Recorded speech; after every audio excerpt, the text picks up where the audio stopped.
Quand et comment la vision est-elle apparue? Pour l'instant, dans l'histoire de l'évolution, les plus anciens yeux retrouvés sont sur des méduses, il y a 500 millions d'années. Ça ne saute pas aux yeux, mais oui, les méduses ont bien des yeux. Et grâce à l'absence ou la présence de lumière, elles savaient déjà distinguer les obstacles, les prédateurs et les proies éventuelles. Comment on sait ça? Eh bien, en 2012, une équipe de paléontologues a découvert une roche qui datait du Cambrien, d'il y a plus de 500 millions d'années, et avec elle ce qui semble être les premiers yeux du règne animal.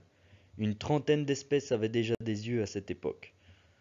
On a pu ainsi découvrir ce qui semble être des cellules réceptrices, les premiers bâtonnets, qui fonctionnent un peu comme ceux des humains. Et c'est ce qu'on va voir ensemble, c'est fascinant. Mais ce n'est pas tout.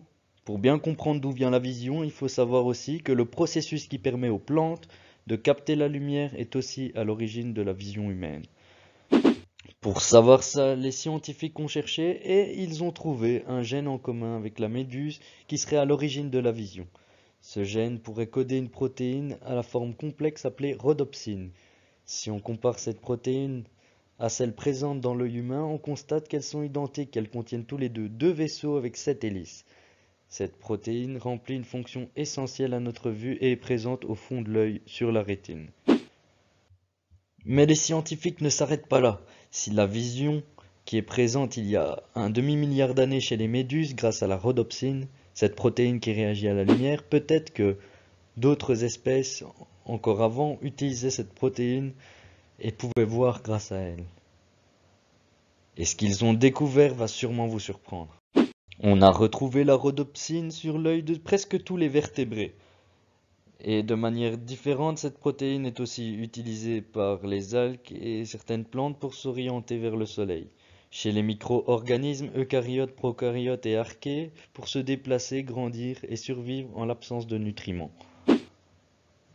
Pour résumer, c'est apparu il y a très longtemps la vision, et la lumière servait d'abord de source d'énergie et puis tout doucement de moyen d'orientation.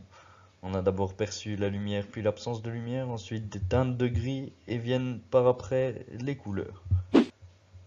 L'explication de l'apparition de la vue, pour les scientifiques, elle repose sur le transfert de gènes à l'horizontale, donc un transfert de gènes sans accouplement. À l'époque du Précambrien, des créatures semblables aux méduses peuplaient les océans. Elles n'avaient pas encore d'yeux, autour d'elles se trouvait du plancton, qui était doté du gène de la rhodopsine. Pour une raison inconnue, un transfert de gènes a eu lieu, dotant nos ancêtres d'un atout jusque-là réservé aux végétaux, la capacité de percevoir la lumière. Ainsi naissait la vision. Derrière, il y a une vidéo de limace de mer Élysée. Elle a prouvé à elle seule que le transfert de gènes à l'horizontale était possible. Cette limace a en effet un gène végétal qui lui permet de se nourrir rien qu'avec la lumière du soleil. C'est comme ça qu'en mangeant simplement du plancton, certaines espèces arrivent à développer des yeux, car le plancton est sensible grâce à la rhodopsine à la lumière, et il voit grâce à ça. On s'est servi en fait d'une capacité des végétaux pour pouvoir l'améliorer, la transformer à notre sauce et voir en tricolore.